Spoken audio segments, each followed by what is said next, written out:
Hi, and welcome back for the last part of this first lecture. So here I want to talk about some of the methods in health psychology and just provide a little review of some of the methods that you may or may not have already learned in some of your other classes, and then also just some methods specific to this field of health psychology.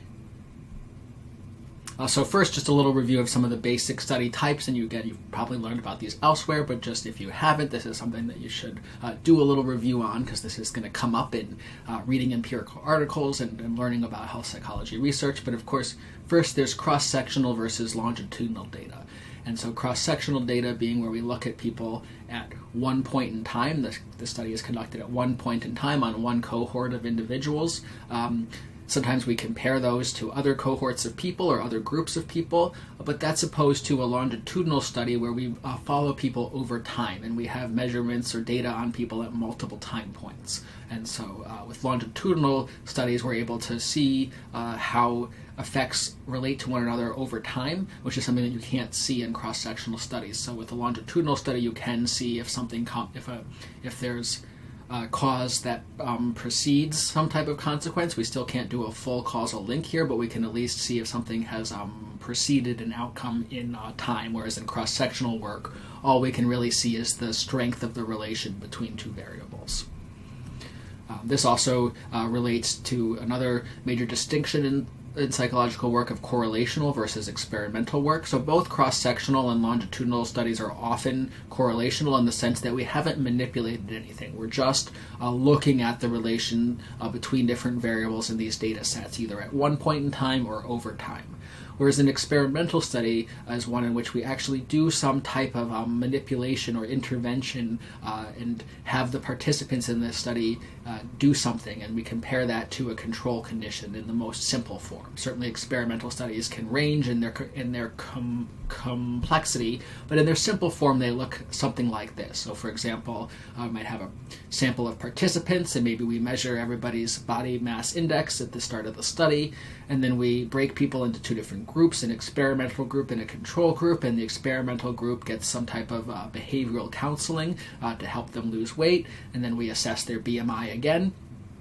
And then for the control group, they just get some standard advice, right? We're just trying to see how this group compares to our active treatment group.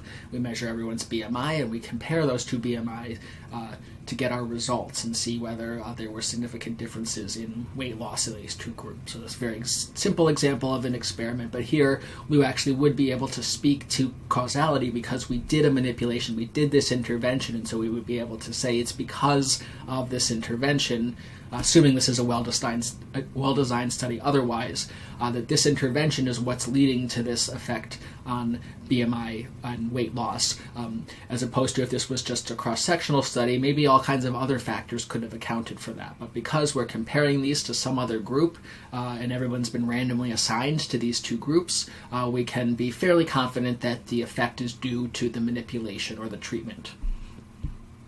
And so health psychology overlaps a lot with epidemiology, and so in this area they do very similar types of work and methodology, but some different terms arise. And so I just want to go over a few of those terms. These are things that would have been bold terms if we were using a textbook, so I just want to introduce these if they're not familiar to you. So epidemiology itself is a branch of medicine that studies the frequency, the distribution, and the causes of disease. So they're really interested in looking at and identifying risk factors for disease. Right? So what are the things that put you at risk for developing cancer or developing heart disease? Doesn't mean that you're 100% going to get that if you have that characteristic, but these are, again, risk factors. So a risk factor is any characteristic or condition that occurs with greater frequency in people with the disease than people free from the disease. So I think the clearest example is smoking is absolutely a risk factor for lung cancer. But that doesn't mean that smoking always leads to lung cancer or that everybody with lung cancer was a smoker, right? But it is a risk factor. It's much more likely if you look at a sample of people with lung cancer compared to a sample that does not have lung cancer, that those in the lung cancer group are more likely to have smoked. And so it is a risk factor.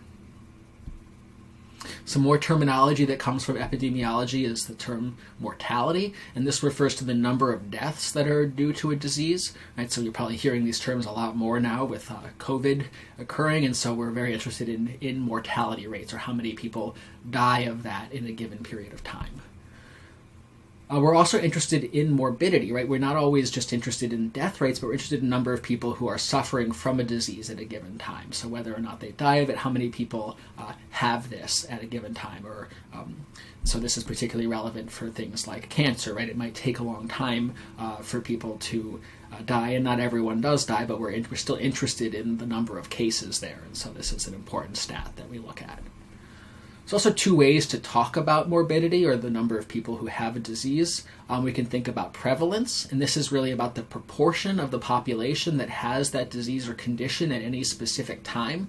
Right? So with COVID, this would be the number of people who are currently have active cases of COVID right now, and the proportion of them relative to the total population. Whereas incidence represents the number of new cases of a disease or a condition that are occurring during a specific time. And while these are certainly related, they can be different, right? So incidence, again, with COVID, we're very interested in this to know how many new cases are happening, right? It takes some time for people who've already had it to recover, and so that would be captured in the prevalence, but incidence is really how many new cases are happening, and this really speaks to how diseases are spreading in the population, and so this is an important thing to look at, and epidemiologists are very concerned with this. A few more terms kind of translating their research methods into our psychological research methods. They'll talk a lot about observational studies in epidemiology, and what they mean there is really more of a correlational study. They're not doing observational studies in the way we often talk in psychology about that, where they're like watching children play in a room and making notes and observing them, but they mean it's observational in the sense of they're collecting data from the population and they haven't manipulated anything. So these tend to be, so they're all correlational research. They might take the form of a cross-sectional study or a retrospective study when we are looking back in time, asking people to think about, their previous health behaviors and then relating that to their current health status.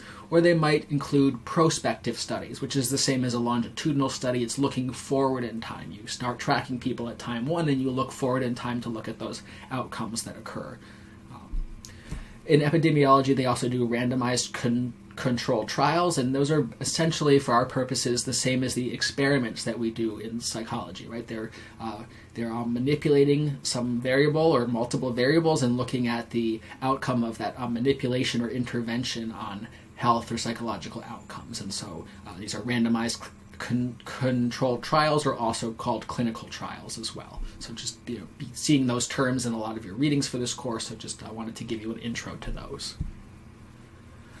So we've talked a lot about in this first part of this lecture that health behaviors matter, right, for health outcomes, but which one, right? Some are obvious. We know smoking is likely to bring you lung cancer. There's all the messaging on the packages about that. We also know that sleep is important, that eating healthy is important, but some things are not as clear. There's articles that come out all the time that carbs are good for you, carbs are bad for you, coffee's good, coffee's bad. So how do we know what are risk factors, right? We want to know what the risk factors are for poor health outcomes, but how can we determine that? How should we know sort of which research to follow and which advice to follow? More things. So going back to the cigarette example, right? We know this pretty clearly now that smoking can cause lung cancer, right? We do know that is a risk factor, and it is a causal one, that people who smoke it are more likely to get cancer, and it's because there are physical mechanisms that occur from smoking that clog your lungs and make it more likely that your cells will degenerate and you'll get cancer. But how do we know this, right? We can't do experimental studies. We didn't assign people to smoke for 20 years or not smoke for 20 years and then compare them. So how do we get at causality without that ability to do that, right? That would be an unethical study to do, and that's the case for many things, right? We can't really assign people to try out very risky things. If we have a sense that that's likely to harm their health, that's not going to be an ethical manipulation. So we need ways to draw these causal conclusions without experimental methods, and this is something that epidemiologists do. But it's a very stringent body of evidence that has to be met. You need to meet 7 criteria to have good evidence that there's a causal relation between this risk factor and this health outcome. So we'll walk through those 7 criteria here with the example of cigarettes. So first you need to see that there's a dose-dependent response or a dose-response relationship between the condition and the disease. So again, with the smoking example, that smoking 1 cigarette is less likely to lead to lung cancer than smoking a pack a day, right? There should be the dose or the amount that you're using or engaging in that behavior, that should relate to the likelihood of getting the disease. And so indeed, we do know that the amount that people smoke does predict their likelihood of getting lung cancer, that there is this dose-dependent response there. Should also see that if you remove the condition, that this reduces the prevalence or the incidence of the disease. And so we do see this again with smoking. If people quit smoking, it does reduce their chances of getting lung cancer. Certainly if you quit sooner, that's more effective, but removing the condition of smoking does reduce the risk of these negative health outcomes in terms of lung cancer. We should also, this seems obvious, but the condition should precede the disease, and this is where longitudinal studies can come in handy, right? Although we can't directly prove causality with those, we can see that the smoking came first before the lung cancer. We should also see that there's a cause and effect relationship between the condition and the disease that's physiologically possible or plausible, right? So there should be some underlying mechanism that's there, and this makes a lot of sense to us now with smoking, right? We see that there's the smoke clogs up the lungs, and the tar in the cigarettes clogs up the lungs, and that's what leads to lung disease. There's a very clear, physiologically plausible explanation. Sometimes we don't have these yet, and we're working on those, and this is very much the case with some things like mindfulness meditation. We actually do have a pretty good understanding now about the physiologically plausible pathways, but we're still working on nailing all of these down. But this is a really key part of this, right? There should be some physical mechanism that this should work. It shouldn't just be magic.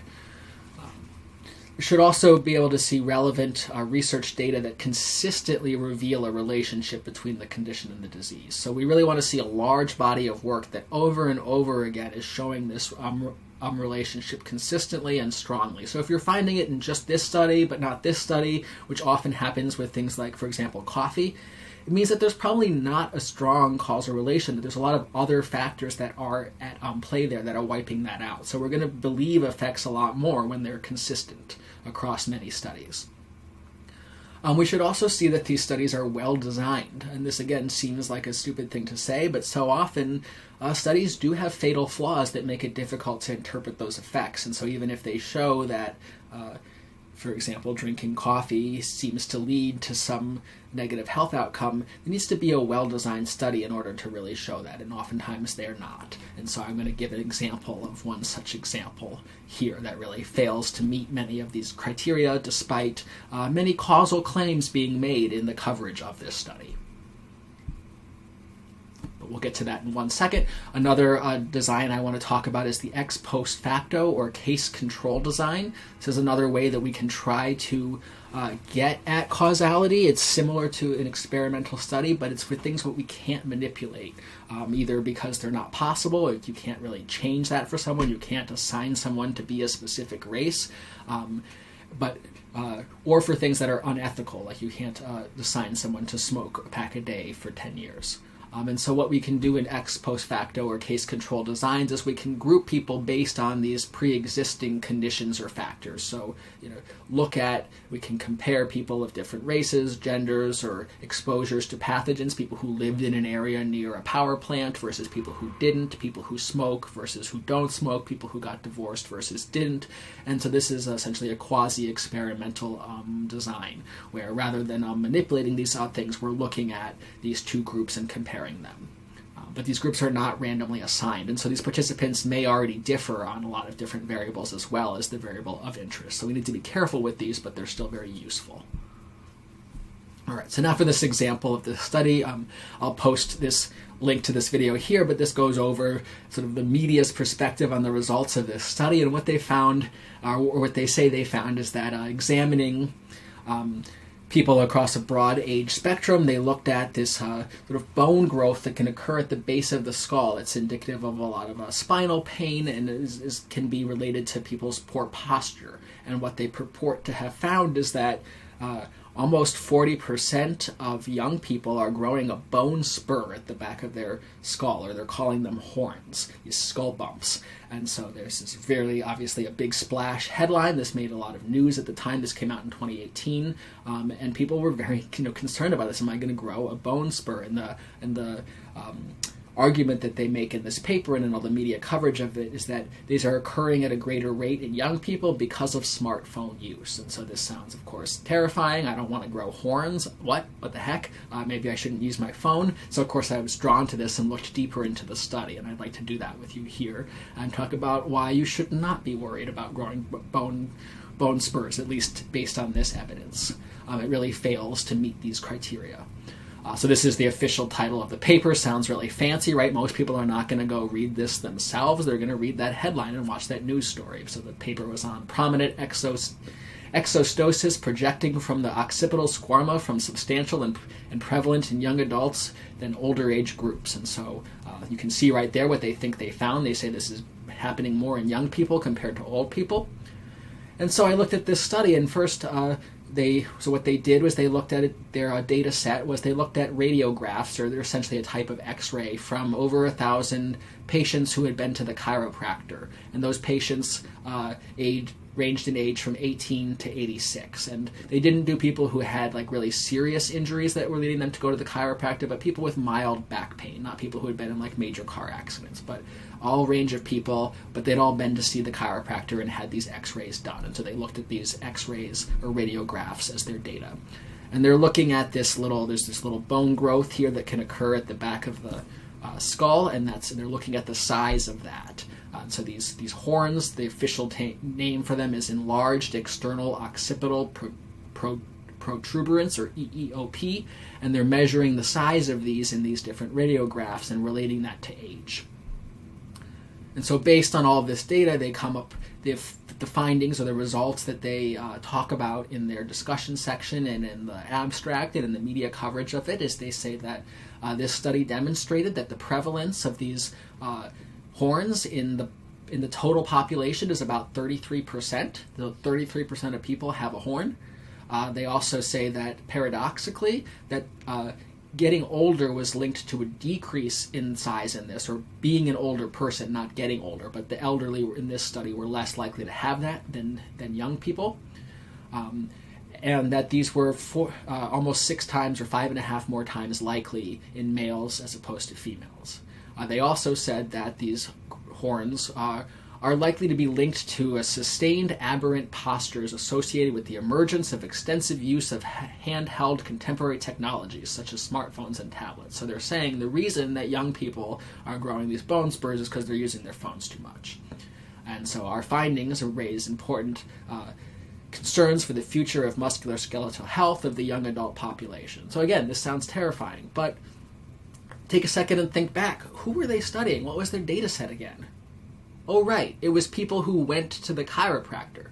Well, you don't go to the chiropractor unless you're having a problem. And so they really can't speak to whether their study demonstrated that 33% of the total population has this. They can say that 33% of people who have gone to the chiropractor and have mild symptoms only show these. We have no idea what the occurrence is in the total population. This is not a representative sample of the population. So that's the first fatal flaw of this study.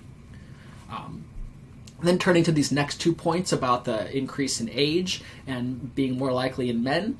Well, if you look at the graphs of the results of their study, so this is the percent of people in each group who had one of these growths, so 18 to 29, upwards of 40% of females and a bit fewer males had a growth there, fewer in their 30s, fewer in their 40s, but then more in their 50s and more in their 60s. I wouldn't say, this is not really a fair characterization to say that increase in age was linked to a decrease in EOP size. This is actually a curvilinear relationship, right? This is its lowest in your 40s. It actually does seem to be increasing after that. So that really washes over some of their key findings. And it's also really hard to see in this graph how it could be true that this is so much more likely in males, when really the only age at which they show more likely to have this EEOP is in the 40s, and that's not all that significant there. So again, this seems to be a mischaracterization of their findings. And so then just let me see if there's anything else I wanted to say about that. I think that was it. So yeah, a few things, right? So, and then lastly, they say that this is due to the cause of these increase in youth. So even if we take this data on face value and say, sure, paradoxically, it's lower in young people. Sorry, there's more horns in young people than old people. They say that this is due to tech use, but they actually have zero data on tech use in this study. They have no idea how often the people whose radiographs those were used their phones. They don't know that. They don't have any information on that. So they're just basing this on the fact that young people do use smartphones more. Previous research has shown that, but there's no direct link between that and these radiographs in this data set. So that's a pretty poor, you really cannot make a causal claim. This would be correlational anyway, but they don't even have that data to make a correlational analysis there. They're literally just deciding that based on past research. So again, I'm not saying this just to show you one terrible study, but this was one that picked up a lot of press, was published in a prestigious journal, and this happens regularly where there are studies that say that we know this causal thing, that using a smartphone is going to cause you to grow a bone spur, but that's really not the case. And so one of the things we'll examine a lot in this class is want to be thinking critically about what research actually shows and whether that maps on to the claims that the authors are making. Right? So this is still an interesting study to look at. This data is still meaningful, but the link from that data to these causal claims is very, very weak. Right? What we can tell from this is that certainly there are many young people who are going to see the chiropractor who have a bone spur. And that's something that's worth looking into. But what the reasons for that are yet unknown. These could be people who had some kind of injury that led them to need to go to the chiropractor. And that's why we're seeing such a high incidence in these young people, because young people don't go to the chiropractor very often. So maybe that's why they are more likely to have bone spurs here. And so again, we just can't account for those things. So just turning back to our 7 criteria, right, this didn't really meet any of them. They didn't have any information about how much time people spent on their cell phones and relating that to the size of the bone spur. That's what you'd really want to see this dose-dependent response, is the hours that you're spending and the number of years over time that you've been on a smartphone. That should predict the size of that growth. If we stop using our smartphone, then that growth should either stop growing or disappear. That we would want to see that. If this were true, we would also want to see that smartphone use precedes that horn. And again, we can't see that in this study. It doesn't follow them over time, so we don't know which came first. We really also don't we have some sort of physiologically